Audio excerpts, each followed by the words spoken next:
Hello and welcome to Channels Book Club. My name is Olakunle Kasumu, and it's great to be on the show. Compliments of the season. This is a time when there's so much fun around. Friends, family, people just coming from all over together to catch fun and to just have a good time together. There's something special about December every year. There's that warmth, that closeness, that's, that family-like feel that people tend to enjoy a lot. And I do hope you're enjoying yourself. Maybe you're still at work. Things usually kick in sometime, closer it is to Christmas and after Christmas to New Year and so on. So enjoy yourself, have fun, and I hope you are already doing so. Well, just checking out some interesting statistics, here. The internet is so powerful and there's so many applications that help you do searches. AI-based applications you can use to search a lot of things, search engines, and so on. And when you do a search on which book has sold the most in human history, the answer that comes out is, surprise, surprise, if you don't already know, or maybe it might not be a surprise to you, is the Bible. The Bible is widely recognized as the best-selling book in history with estimates of 5 to 7 billion copies sold. Now, I got this from Grok. Now, you can't rely on all these applications entirely. You need to get to the sources they are quoting before you can be very comfortable settling on whatever it is they're sharing. Otherwise, you might land yourself in trouble soon. So,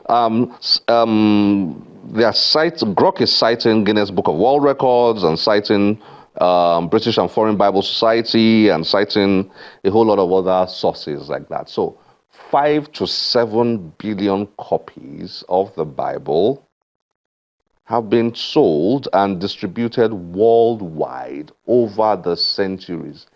That is incredible. 5 to 7 billion copies. Now, behind the Bible, you've got also, not much of a surprise, would it be? The Quran. The Quran has also sold so many copies of the Quran, estimated at about 800 million plus sold over the centuries.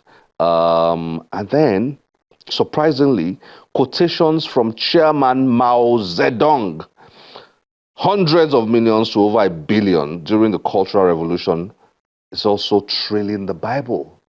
Incredible. China has such a rich history. A lot of people who are in this part of the world don't even know about, and even people in the West are not aware of. China is a very powerful historical nation. So, quotations from Chairman Mao Zedong. Also running behind that, you've got Don Quixote. I never knew how to pronounce this. I had to go and learn. Very famous Don Quixote. Forgive me. Famous book. Around 500 million copies sold. And in more contemporary times, you have books like A Tale of Two Cities by Charles Dickens, around 200 million copies sold. The Little Prince, millions of copies of that sold. And of course, more recently, the Harry Potter series sold over 600 million copies. 600 million copies of a book. Oh, well, a series of books. So, Harry Potter series sold over 600 million copies. Wow, those numbers are just jaw-dropping. But the Bible, 5 to 7 billion copies over the centuries. Well, we're going all gospel on you today. It's the season. We're going all gospel on you today. And our book of the week titled Good News for All Nations. Let's get to meet with our guests for this week and enjoy this conversation.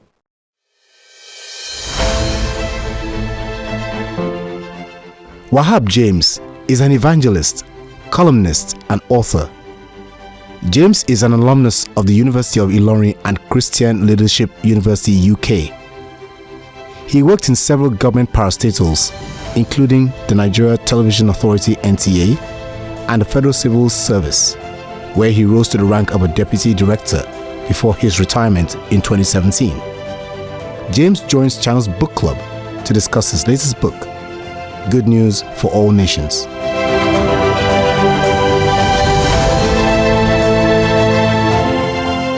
Evangelist, it's nice to have you on Channel's book club. Thank you for receiving me to your great station.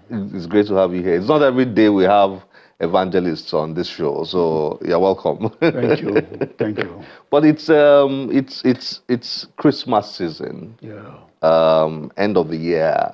People tend to love this period of the year because families get together, friends get together, people, those abroad fly in, and it's sort of it's a very festive situation and all that. But in the midst of the festivities, the central theme is Christmas.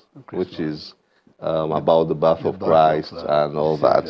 Yeah. So, I mean, your book, Good News for All Nations. I would like you to introduce it. Share with us why you wrote this book. Okay. And what it's about. Thank you. The inspiration is from God, who inspired me to write this book, which is the fifth book that I've written. I discovered that the Christians were commissioned to spread the good news about God becoming a man to dwell among mankind in order to save them. And this he did in love, and commissioned all his followers to spread the news. Because if you go around, bad news, kidnapping, banditry, economy, downturns, but in the midst of this, we have good news that Jesus so loved the world and gave his only begotten Son, that whoever receive him may not perish but have everlasting life. So that is the inspiration between writing this book. What is in this book, this good news? What is our responsibility to spread it across the globe without any racial discrimination, because it's a piece of God and goodwill to all people, and it must be shared. That is what inspired me to write the book. That message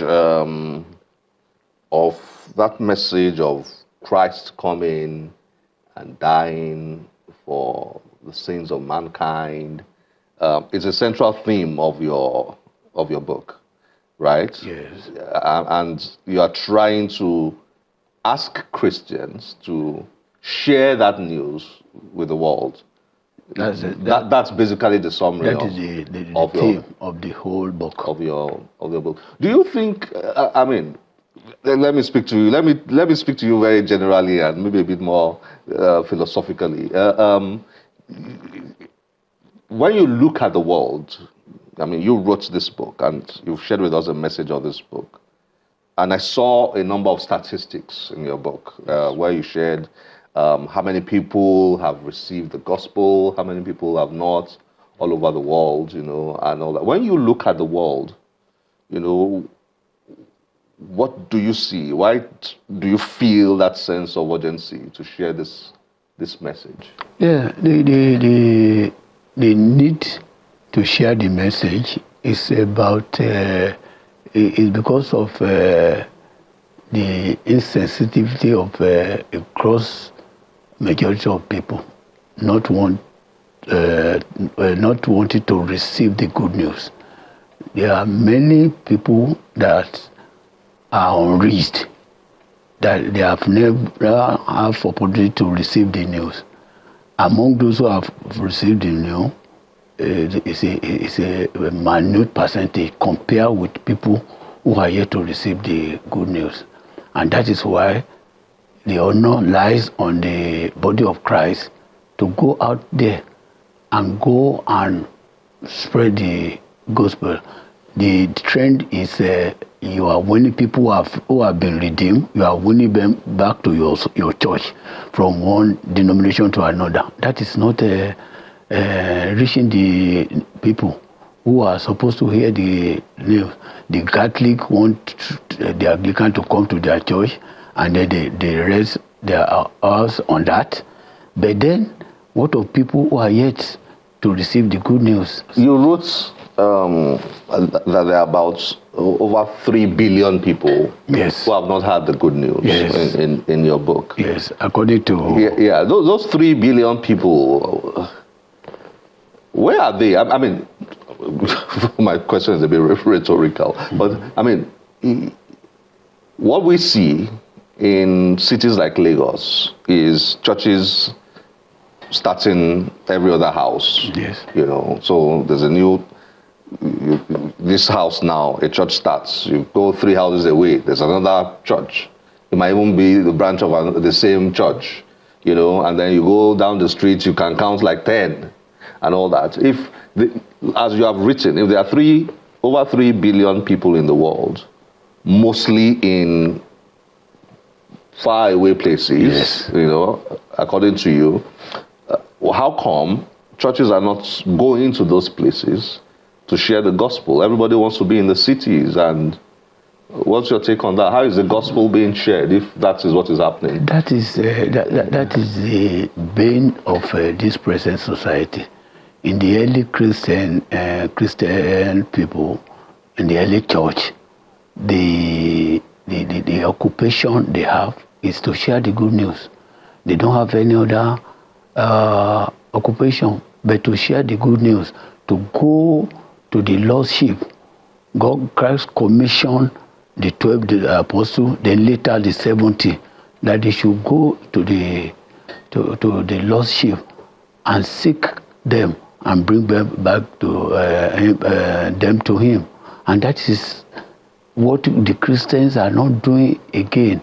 We are looking for a larger, seat in a comfort zone, and where the preaching now center on prosperity rather than the theme, the salvation of our souls. So people do no longer, for instance, if a pastor is posted to a rural area, he hardly want to go. And these are the areas that needs our attention, our concentration, not just sitting back and say that all is well. So our assignment, even as the days are fast approaching, is to go out, even from our comfort home, and go to places, war-torn areas, non-Christian dominated areas, and spread the gospel. And that is what I want to achieve. I want to inspire people. I want to inspire my readers that when they come across this book, they will be challenged, because we have there's a albatross of other sheep. You see, other sheep are still coming, that they are still outside the church, so that we should go to them.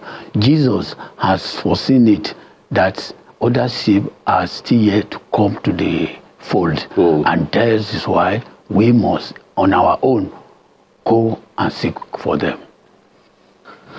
Okay, Evangelist, thank you very much for joining us on Channels Book Club, and thank you for sharing your book with us. Thank you so much. Good news this Christmas season. I wish you all the best, and have a wonderful time with your friends and your family. Thank you, sir. I wish you the same.